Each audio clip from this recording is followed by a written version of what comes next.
Question number 4, Euclid विभाजन प्रेमिका का प्रयोग करके दर्शाइए कि किसी धनात्मक पूर्णांक का वर्ग, वर्ग मतलब क्या होता है, स्क्वायर ना, वर्ग किसी पूर्णांक m के लिए 3m या 3m+1 के रूप का होता है। यही आपको दिखाना है। तो देखिए, सबसे पहले क्या करेंगे, मान लेंगे, पीछे क्वेश्चन इस टाइप का बनाया है ना, तो सबसे पहले क्या कर लेंगे, मान लेंगे, यहां पे लिखेंगे मान लिया कि, मान लिया कि ए कोई धनात्मक, यहां से धनात्मक पूर्णांक है। सबसे पहले लिख लेंगे मान लिया कि ए कोई धनात्मक पूर्णांक है। अब यहां पे देखिए, इसमें b बराबर कितना है, b बराबर कितना लिखेंगे, 3, b बराबर 3, b बराबर 3। काहे लिखेंगे, काहे कि यूक्लिड विभाजन एल्गोरिथम का होता है a बराबर b³ प्लस r। समझ में आया, क्यू के बगल में क्या होता है b, यानी m के बगल में यहाँ पे क्या है b। अब देखो r, इसमें r बराबर कितना लिखेंगे, देखो 3 है तो कहां तक लिखेंगे, 0 से 2 तक, 0 1 2। यहां पे जो भी रहेगा, जितना b का मान रहेगा उससे एक कम लिखेंगे, एक कम तक नहीं। देखो यहाँ b का मान कितना है 3, कहां तक लिखेंगे 2 तक, एक कम लिखेंगे, समझा। यहाँ पे फॉर्मूला लगा देंगे, यूक्लिड विभाजन एल्गोरिथम,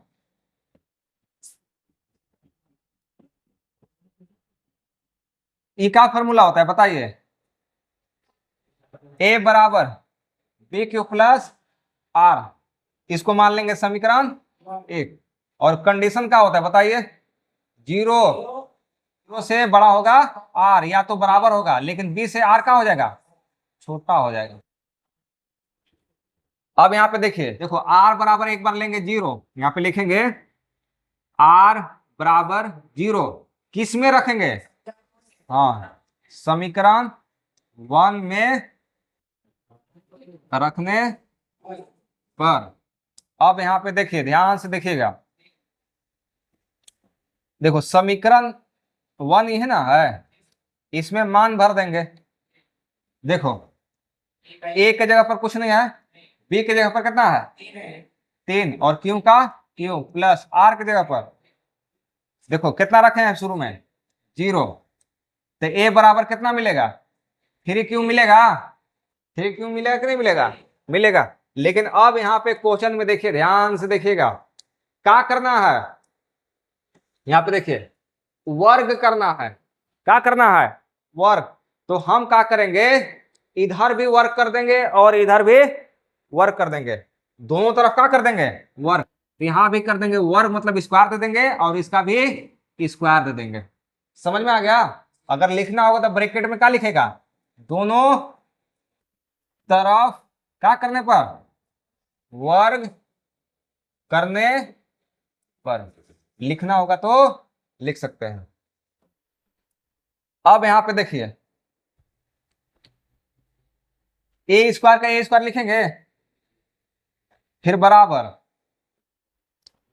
इस पर भी जाएगा स्क्वायर, तो 3 का स्क्वायर कितना हो गया 9 हो गया, फिर इस पर भी स्क्वायर जाएगा, कितना हो जाएगा क्यों स्क्वायर।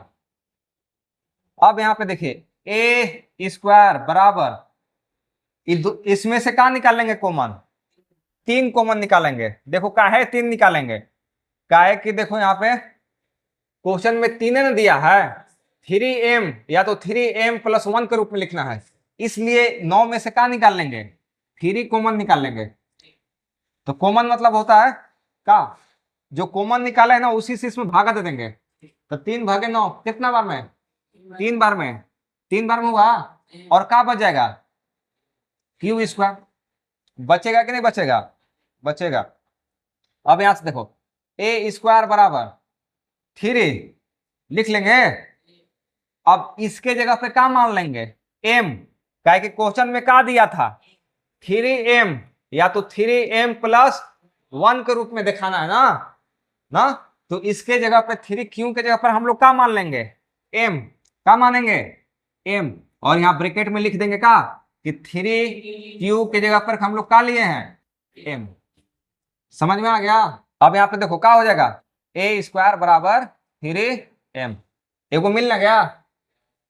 अब देखो आगे r बराबर कितना लिखेंगे? 1। r बराबर 1 और किस में रखेंगे?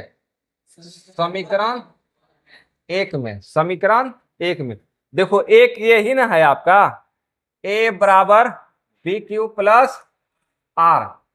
a के जगह पर a और b के जगह पर कितना रखेंगे? 3। b के जगह पर कितना है? 3 है। यहाँ पे देखो है ना, यहाँ लिख लेंगे 3 और q का q प्लस r के जगह पर 1। हो गया। अब दोनों तरफ क्या करना है? स्क्वायर करना है। स्क्वायर करना है तो इधर भी स्क्वायर कर देंगे, इधर भी स्क्वायर करेंगे कि नहीं करेंगे? और इधर भी स्क्वायर कर देंगे। हो गया। लिखना होगा तो ब्रैकेट में क्या लिख लेंगे? दोनों तरफ स्क्वायर करने पर। अब यहाँ पे देखिए ए स्क्वायर का ए स्क्वायर होगा, होगा कि नहीं होगा? फिर बराबर ए प्लस बी का होल स्क्वायर पर टूटेगा कि नहीं टूटेगा? देखो 3q प्लस 1 का होल स्क्वायर, इसमें a बराबर कितना है? 3q और b बराबर कितना? 1 है। फॉर्मूला क्या होता है? a प्लस बी का whole square. a plus B का होल स्क्वायर ये होता है a square plus 2ab plus का b स्क्वायर, यानी a square plus 2ab plus का b स्क्वायर। a के जगह पर कितना लिखेंगे? 3q का स्क्वायर प्लस 2 के तो a के जगह पर 3q इंटू बी के जगह पर 1, फिर बी के जगह पर कितना लिखेंगे? 1 का स्क्वायर। अब यहां से देखो 3 पर भी जाएगा तो कितना हो जाएगा? 9 और ई स्क्वायर इस पर भी जाएगा तो क्यू स्क्वायर होगा। फिर प्लस यहां से देखो गुना कराएंगे 3 दूना 6 गुने 1 तो 6 में ना रहेगा और साथ में क्यू, फिर प्लस 1 का स्क्वायर 1। तो यहां पे कितना लिख लेंगे?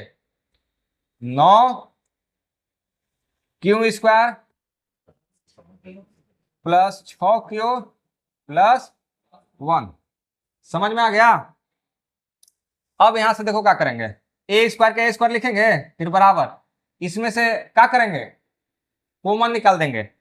ये दोनों में से क्या करेंगे? कॉमन निकालेंगे। और वो भी कॉमन कितना निकालना है बताइए? 3 निकालना है। कितना निकालना है? 3। क्या क्वेश्चन में दिखाना है 3m या तो 3m प्लस 1। तो देखो क्वेश्चन में यही ना दिखाना है, तो इस दोनों में से क्या निकालना पड़ेगा? 3 कॉमन।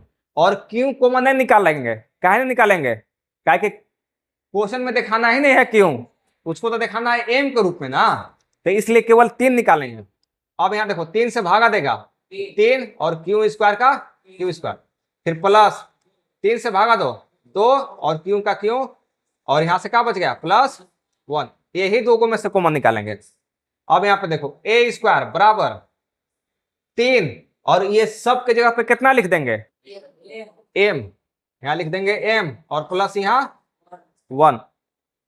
समझ में आ गया? और ब्रैकेट में क्या लिख देंगे? 3q स्क्वायर प्लस 2q की जगह पर क्या माने हैं? m माने हैं, इसलिए हमको क्या मिल गया?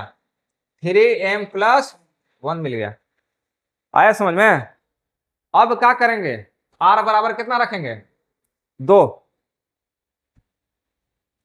यहाँ पे लिखेंगे r बराबर 2। किसमें रख रहे हैं? समीकरण 1 में। देखो समीकरण 1 का है, देखो समीकरण 1 यही ना है। कितना है? a बराबर B Q plus r।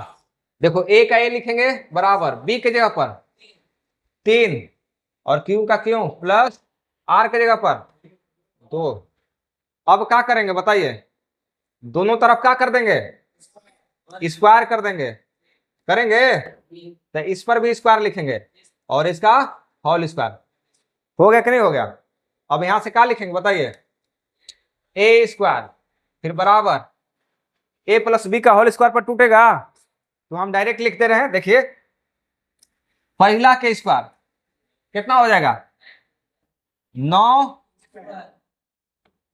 Q square हो गया। फिर क्या करेंगे? प्लस 2 से गुना कर देंगे, तो 2 से गुना कर देंगे ना, तो कितना हो जाएगा? 2 दूना 4 और 4 तिहाई 12 क्यों होगा। फिर लास्ट का स्क्वायर प्लस 2 का स्क्वायर कितना हो जाएगा? 4। आप देखिए इसको ए प्लस बी का होल स्क्वायर पर तोड़ लीजिएगा, आपका आंसर इतना ही आएगा। समझ में आ गया? ए स्क्वायर का क्या करेंगे? ए स्क्वायर लिखेंगे। हो गया। अब यहां पे देखो 9 Q square plus 12 Q plus, इसको क्या करेंगे बताइए?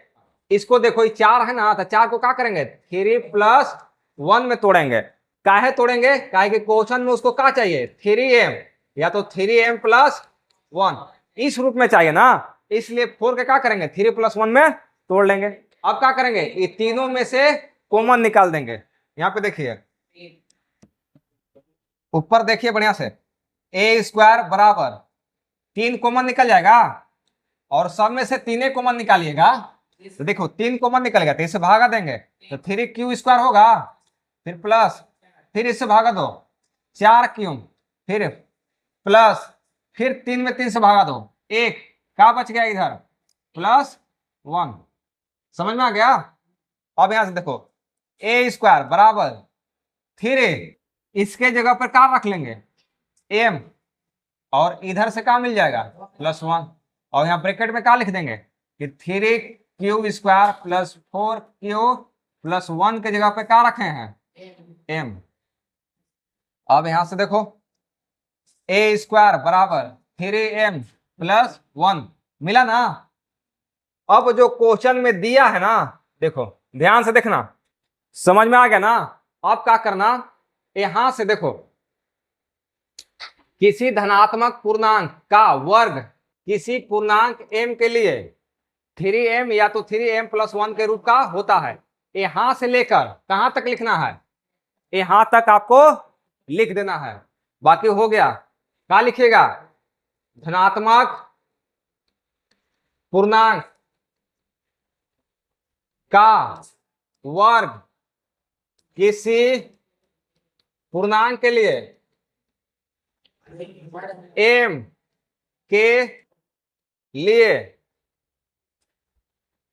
3m या 3m प्लस 1 के रूप का होता है। समझ में आ गया? कहां से लिखना है? धनात्मक पूर्णांक से लेकर कहां तक? लास्ट तक। बाकी आंसर हो गया।